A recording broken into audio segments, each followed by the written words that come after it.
Olá, meu nome é Marcelo e eu vou apresentar um gerador de código que eu desenvolvi.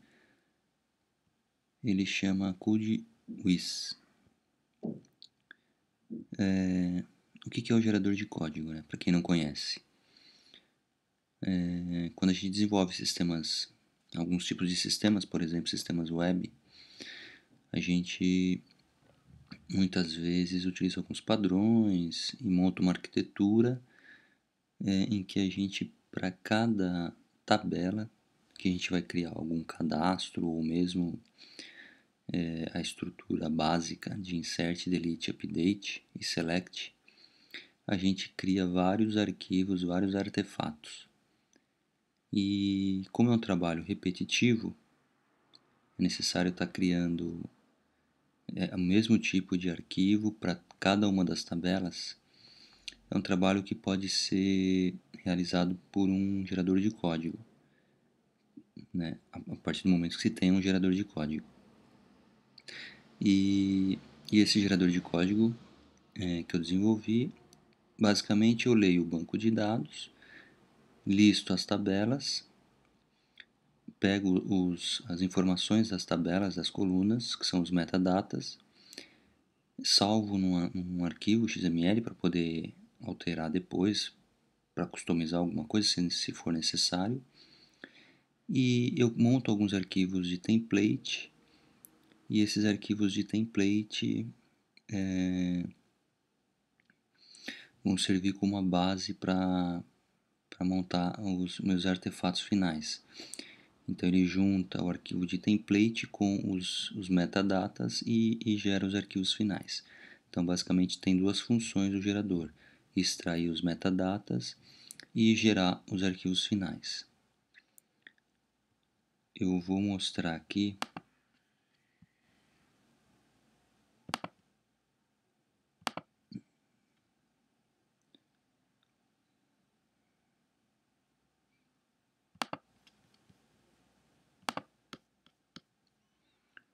os arquivos templates, como que eles se parecem, né?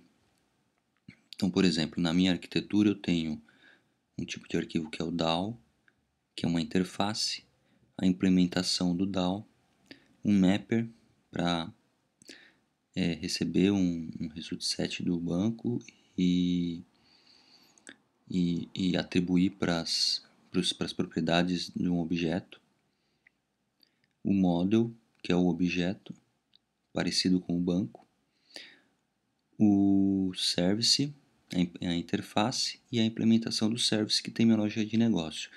Ainda poderia ter outros arquivos, como no caso do struts, por exemplo, o action, o form bean, a página JCP, mas eu não montei ainda os templates para esses arquivos. Aqui é uma arquitetura, né, que eu venho utilizando em alguns projetos. Eu tenho uma outra arquitetura que eu utilizo em outros projetos, web também. Mas eu vou passar aqui essa arquitetura que não tem, por exemplo, o Hibernate, né? Então, por exemplo, o meu gerador, ele consegue entender alguns comandos, e esses comandos eu criei aqui um padrão, né, que inicia com arroba, abre colchetes, termina com fecha colchetes, arroba. O nome do comando, dois pontos, e os parâmetros. Os parâmetros são separados por ponto e vírgula. Tá? Então todos os comandos têm essa cara. Os comandos de loop, por exemplo,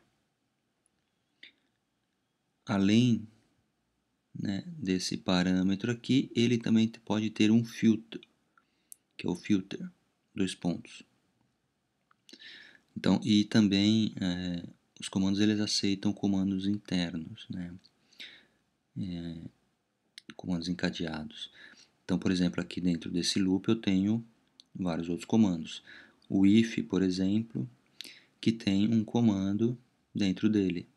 Aí entra aqui o ponto, o arroba ponto e vírgula para separar um parâmetro. e depois tem mais um ponto e vírgula aqui para separar outro parâmetro, que é quando a verificação da false, né, no if. Então, if condição true, ele executa isso aqui. Else, ele executa essa outra parte aqui. Então tá aqui, né?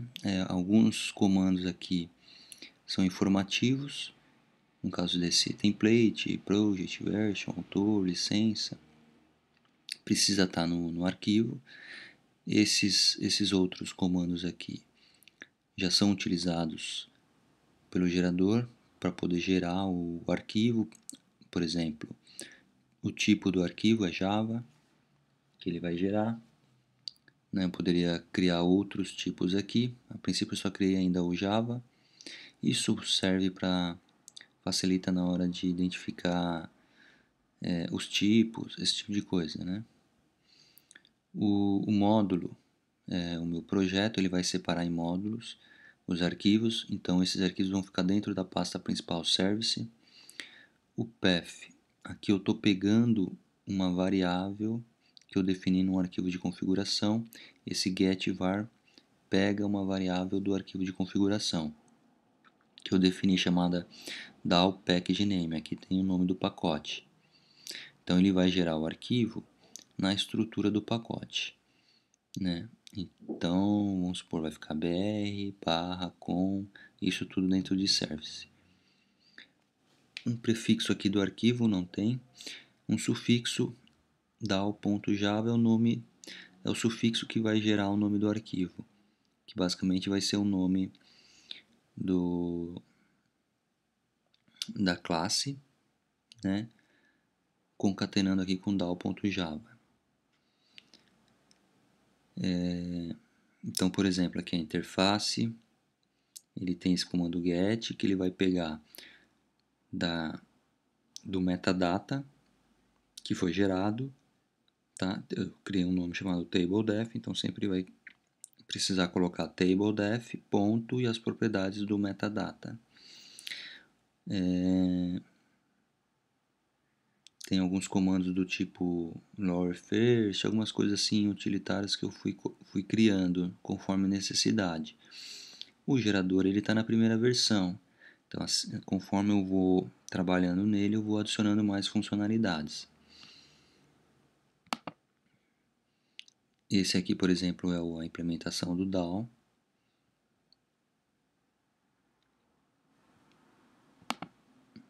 Ó, aqui tem um @content, que é o conteúdo que vai ser gerado, ele fica dentro desse @content.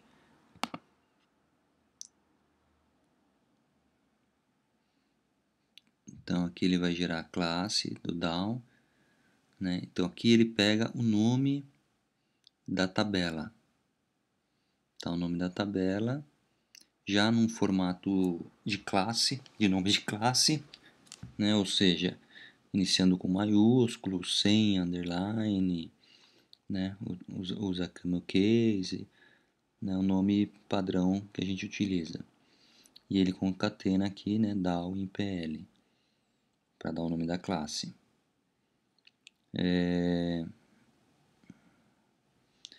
Aqui tem o comando loop, né?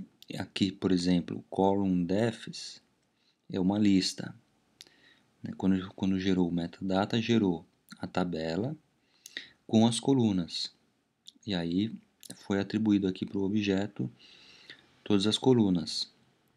Então ele vai iterar essa lista e vai filtrar aqui tudo que não. E aí ele pega essa propriedade aqui, identity. Identity é aquelas colunas do tipo serial do PostgreSQL, que incrementa, né? Sem a necessidade de você passar a coluna no insert. Né? Você não precisa passar a coluna porque o banco incrementa automaticamente. Então ele vai verificar aqui se o campo é identity, ele vai retornar true e aí ele faz a negação. Então ele vai pegar todo mundo que não é identity, para poder fazer o insert dos campos que não são identity. Aqui tem o if, tal, né? Só para poder deixar a primeira coluna sem vírgula e depois vou colocando o vírgula aqui, tá?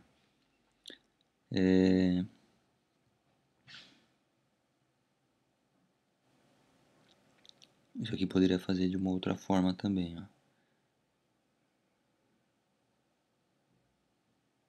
Poderia tirar isso aqui do if, mas tudo bem. E aqui depois, esse loop aqui é para colocar aqui as interrogações dos parâmetros, com a vírgula também, por isso também tem um if. Aqui é para passar os parâmetros e tal. Então, por exemplo, tem aqui o field type, que ele vai pegar o tipo do campo, né?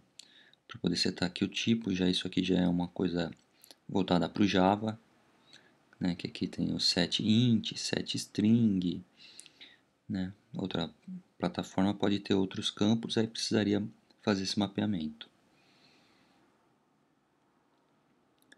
Então aqui eu tenho lá o insert, find by id, que retorna um objeto, o list all retorna uma lista, e assim por diante. Update, né? No caso do update aqui, para identificar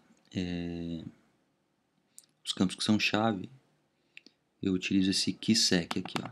Cada campo que faz parte da chave vai ter uma sequência, né? Então é o primeiro campo, o segundo, o terceiro, né?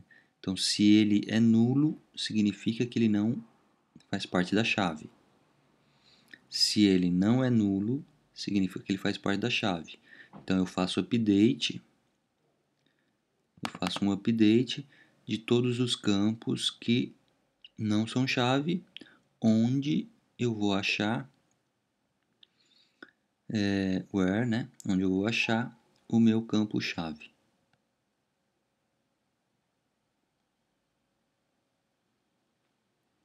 E assim por diante.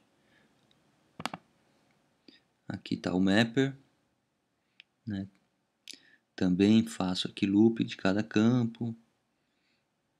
Aqui eu faço um upper first, o model, onde eu defino aqui, costumo trabalhar com constantes para os nomes dos campos também. Então cria aqui constantes, tem esse short column name aqui que ele já cria um campinho já no formato de constante. O property name já cria um campinho no formato de propriedade, começando com letra minúscula. O property type aqui já é o string, né, o long, integer do Java e assim por diante. A interface da service e a implementação da service. Aqui no caso da minha arquitetura, eu instancio aqui o DAO, eu utilizo um cara chamado DAOFactory e tal para instanciar. Eu utilizo esse command, onde eu implemento aqui o método, a chamada do método do DAO, né? Então, basicamente, é pegar um arquivo meu que eu tenha feito, né? Então, eu montei o meu padrãozinho, né, da minha arquitetura. Faço um cadastro, aí monto o padrãozinho com esses métodos de insert, delete, update, select e uma lista all. Uma vez que eu montei o padrão que está funcionando, aí eu pego esses arquivos e vou montando o meu template. Eu vou substituindo as informações que vão ser pegas do banco, né? Então tá aqui. Eu tenho aqui o arquivo de configuração. Esse arquivo de configuração, eu tenho aqui os dados do banco que eu seto, quais esquemas que eu quero filtrar do banco.